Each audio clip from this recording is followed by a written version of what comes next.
Good morning. It's time for the North Carolina Vinyl Picker Show. And on this episode, me and the wife went up to Lenore, North Carolina. And we went to Dead Wax Records. And we seen him and we bought a bunch of records. Yeah, I bought a bunch of records.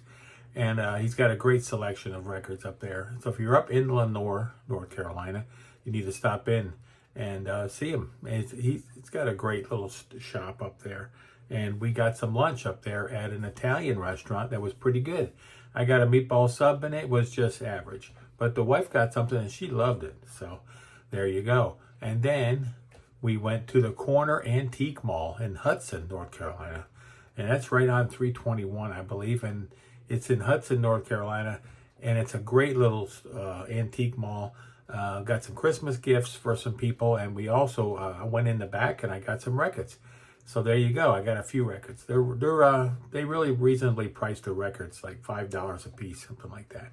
So I'm getting kind of low on my top 10 want list. It's getting down there. So pretty soon I won't have any more records to buy. That's probably not true. And then we're going to go at the end of the show. We're going to go to 1983. What was you doing in 1983? Well, in 1983, I was leaving shore duty and I was going to my second ship. I was going to my second ship. And I was heading down to Florida, where I had stayed for 35 years. So I was heading down to Florida and I was going to Mayport, Florida, which is near Jacksonville. And yeah, great times in Jacksonville, Florida. So here we go. We'll start off with things that I got in the mail first. So I picked this one up. This one came in the mail first. And this is the famous Charisma label. And you can see it's probably a library thing where they would check off who picked up the album. Or it could be the person that owned it. Yeah, I think it was the person that owned it. He wrote in here every time that he listened to this album or listened to these songs in 1974. That's more like what it looks like to me. And this one has lots of songs on here that were on the famous Charisma label. And the reason why I love it so much is if you look on side 2, you'll see Genesis on there. And you'll see Happy the Man and Twilight Alehouse. Those two songs were not on any Genesis album at the time. They were like the B-sides of singles that they did, I believe. John, correct me if I'm wrong there. But this is great to have. I got it really cheap, probably because of this. The album was minty mint, and I really love it. I'm glad I have it, and I'm going to be putting that in my collection. I'll probably put it into various, probably shows up various on my Discogs, but I'll probably put it with my Genesis stuff. That way I'll know where it is if I want to pull it out and listen to those two songs. Then I got this in the mail. I got this in the mail just Friday, I think it was. That's the band Ultimate Spinach. These guys are fantastic. This is a late 60s psych band. This is their second album. I'm going to be trying to get their third. And there it is, fantastic. I really like them a lot. I've been listening to them on my phone when I'm out doing my walks with my daughter's dog, and really enjoying the psych music. So this band here, check these people out if you can. Ultimate Spinach. And then Target is having this for sale. And this is the Beatles for sale. Meet the Beatles. This album sounds just fantastic from what I understand. I'm going to probably keep mine sealed. I may play it, but it's an exclusive to Target. It's blue vinyl. Everybody's doing it. Everybody's FOMO, a fear of missing out. So I had ordered it, and it was like the last copy they had, and so they put it aside for me, and I picked it up. I was never really in listening to the real old Beatles. I wasn't a fan of the old Beatles. I like from Rubber Soul forward, but I'm starting to appreciate the older stuff, and so there you go. They're going to be coming out with a whole series of this. You can get the box set of all the mono. This is mono.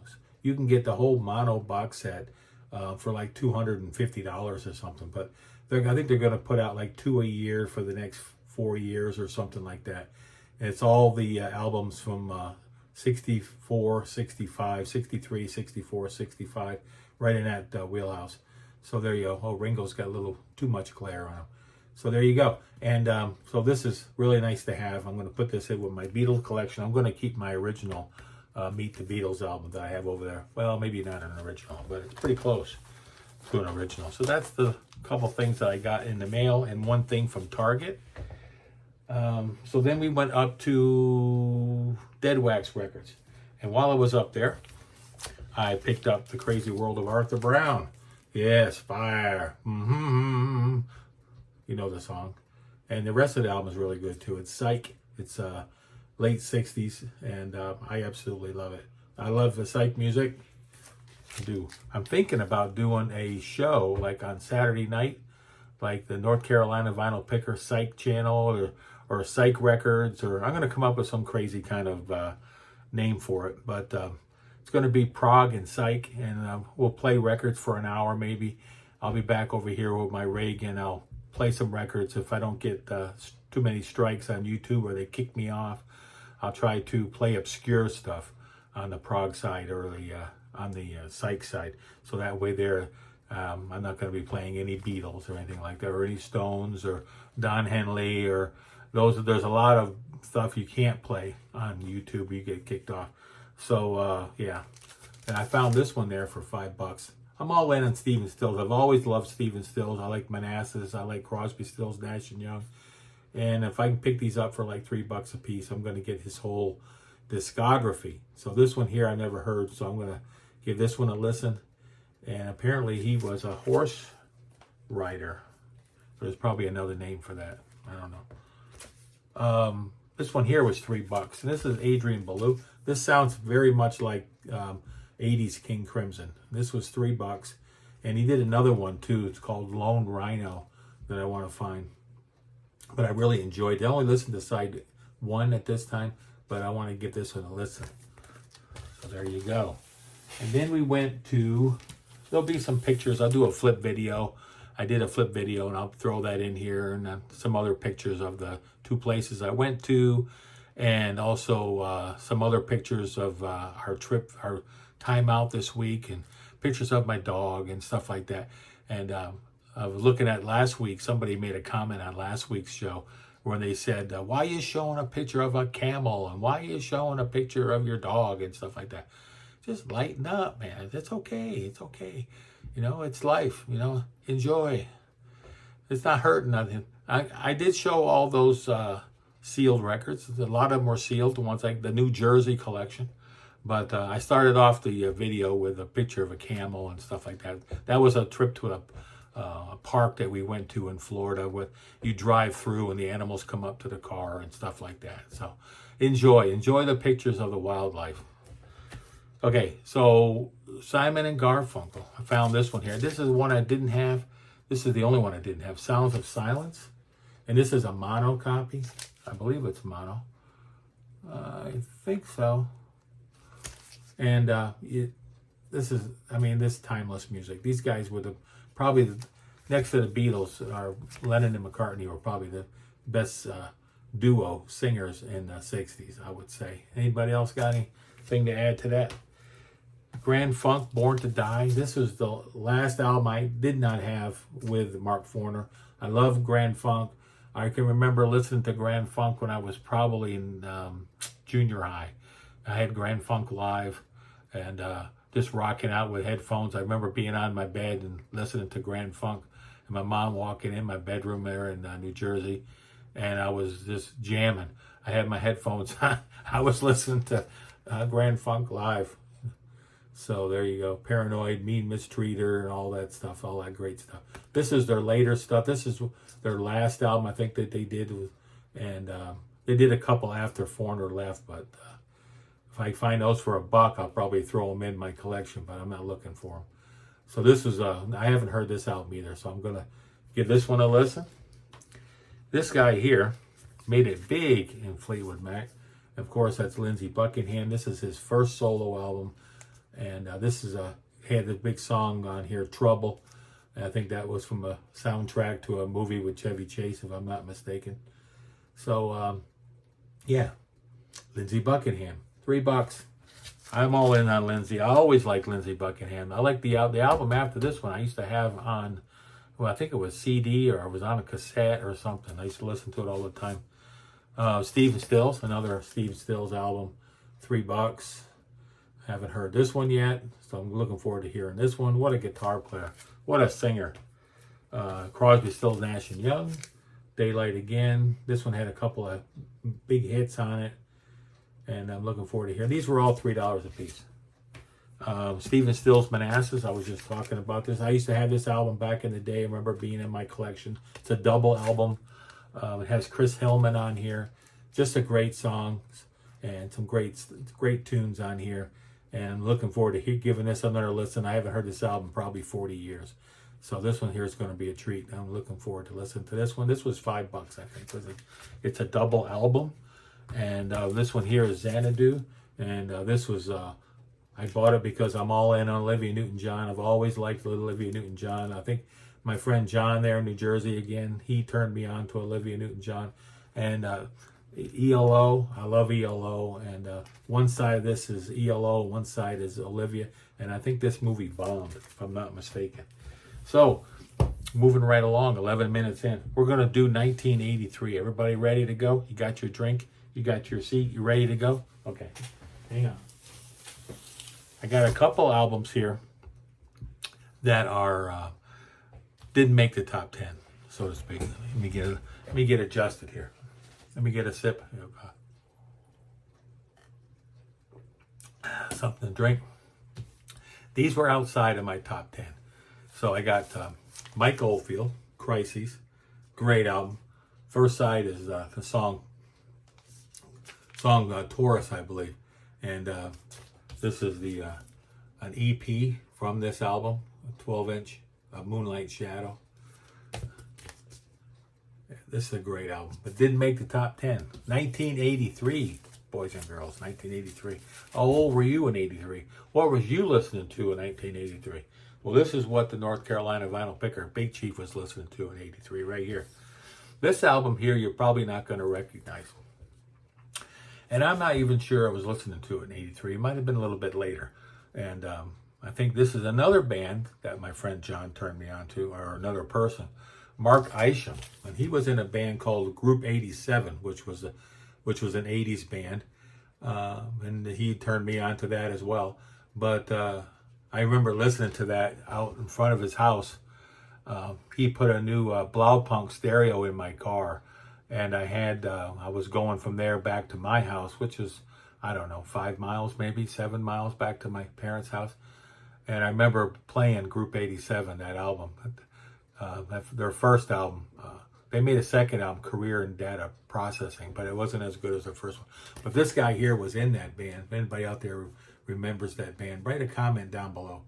And Mark Isham, he did a lot of film work, and this is a really good album. And this came out in 83. Paper Drawings. I still listen to this album today. This next album didn't make the top 10. And I just got this like 2 weeks ago.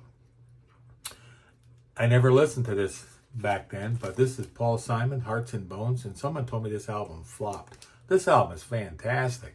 It's got the Quai-X2. It sounds incredible. So if you ever see any albums with the Quai-X2 on here, pick them up.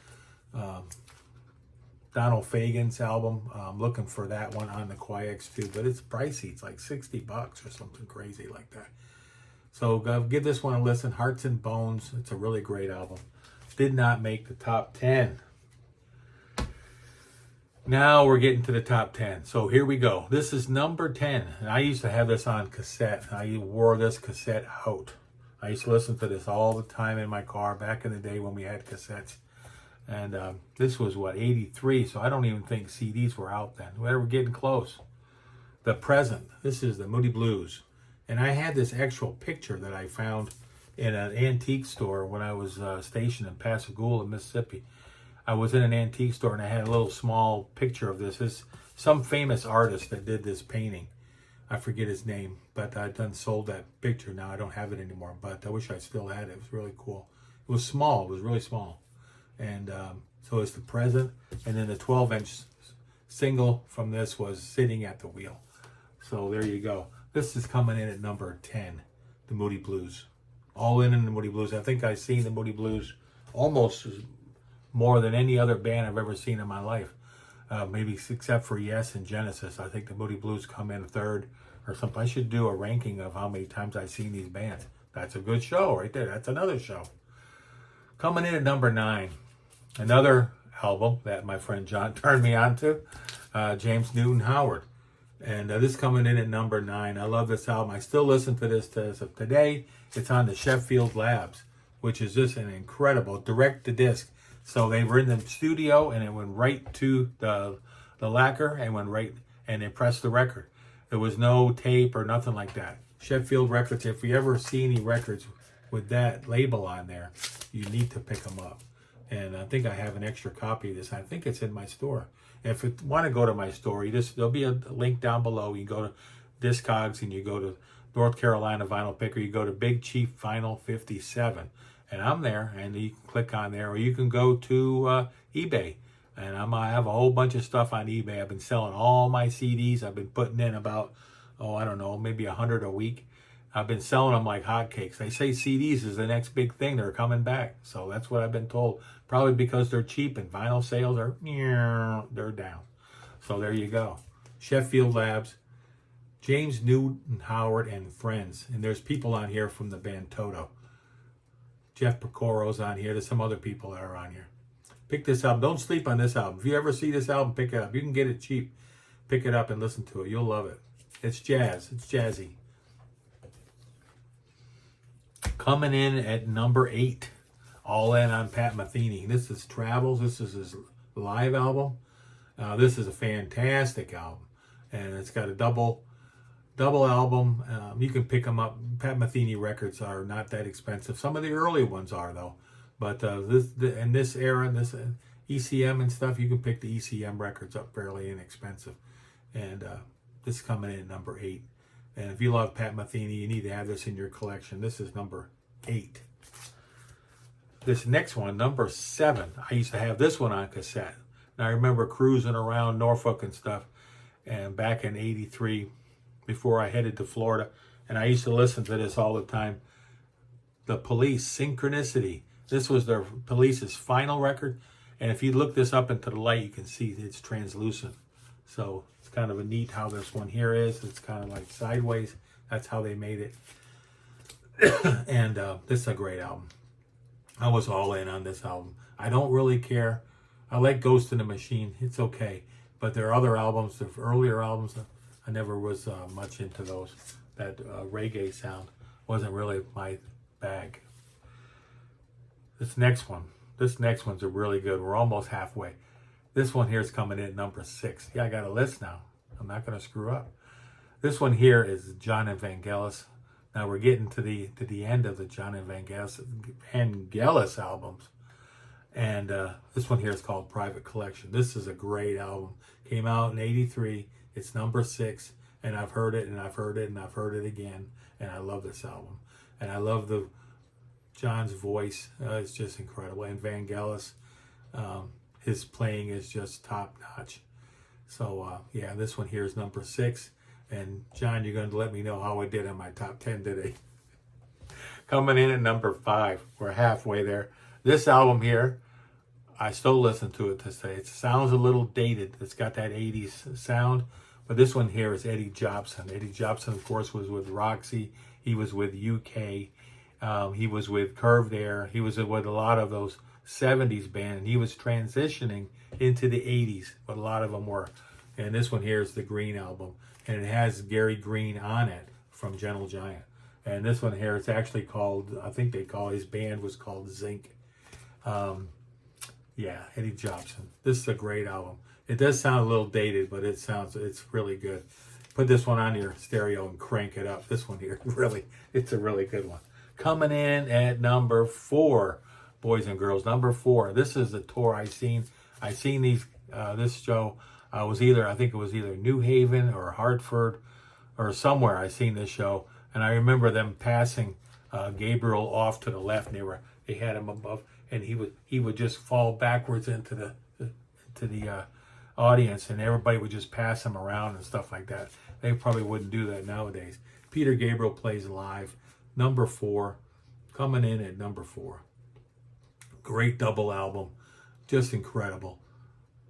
The end of the prog probably for him. He got more into world music and stuff after this, but yeah, it was just fantastic. I can remember still being there at that show. That's how vivid it is in my memory. Yeah, great show. Coming in at number 3. Now this tour here, I think I seen this tour at the Brendan Byrne Arena in New Jersey, if I'm not mistaken. And this one here is, of course, Genesis. And no. I seen this in Norfolk. I saw this at the Scope in Norfolk. So it must have been 83. Must have been early in 83, because I was going down to Florida in 83. So must have been, the show must have been. And I remember Mama, because they did Mama. He did Mama with the microphone up close, and yeah, it was at the Scope downtown Norfolk. So there you go. I may be going up to Norfolk soon too. Get some records, going back to my old stomping grounds. Genesis. This is the Genesis album. That was just self-titled. Some people call it the Mama album, but it's a great album. I remember listening to this when I lived in Jacksonville. I remember listening to that record, and I had it up a little bit loud. I was living in an apartment, and I had it cranked up, and the cops came to the door. My nephew went down and met the guy, and we had been drinking a keg of beer, and the cop said, "Can you turn it down?" And I remember yelling out to him, "Hey, how does it sound?" Peter said, shut up, go sit down, don't come out here." They were going to throw my ass in jail. So yeah, I was getting a little mouthy. I shouldn't have been, but I was young. So I remember that. We were playing that record right there. I had it cranked up. Coming in at number 2. Now this album here, I remember playing in my car a lot with my nephew. We used to listen to this album all the time, cruising around down in Orlando and all over Florida. And it's, yes, 90125. Trevor Rabin came in and saved the day after drama, and he joined the band and brought Tony Kaye back, and they made this album, and it was a million seller, and Owner of a Lonely Heart was their only number 1 hit ever, and that's why you hear it on the radio all the time, because it was a number 1. And John Anderson brags about it. It was their only number 1 song. I guess Roundabout didn't make number 1, but 90125. Great album. I'm sure everybody out there knows the album, has heard it 100 times. Coming in at number 1. I remember going to this show with John, my friend John, and it was in New Haven, I believe, at Toad's Place. And it's the first full Marillion album, Script for a Jester's Tear. This is number 1. Great album. Does sound a little dated to me. Their later albums, their 4th album, doesn't sound as dated. But this one here, and maybe Fugazi a little bit, does sound, to me, sounds a little dated. So there you go. Coming in at number 1 for 1983. Script for a Jester's Tear. So there you go.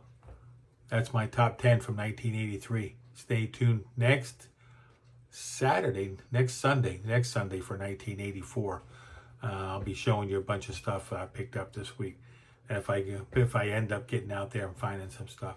So y'all be good out there. North Carolina Vinyl Picker coming in at 24 minutes. Oh my goodness. If you stayed to the end of the show, God bless you. Thanks a lot. Thanks for sticking around this long to hear me ramble on, as the old goat says. So take care out there. Have a happy Thanksgiving. Thanks to all my new subscribers. Support those troops. And I'll be talking to you all soon. Thank you very much for being here. And I'll talk to you later. North Carolina Vinyl Picker, I'm out of here. I'm out.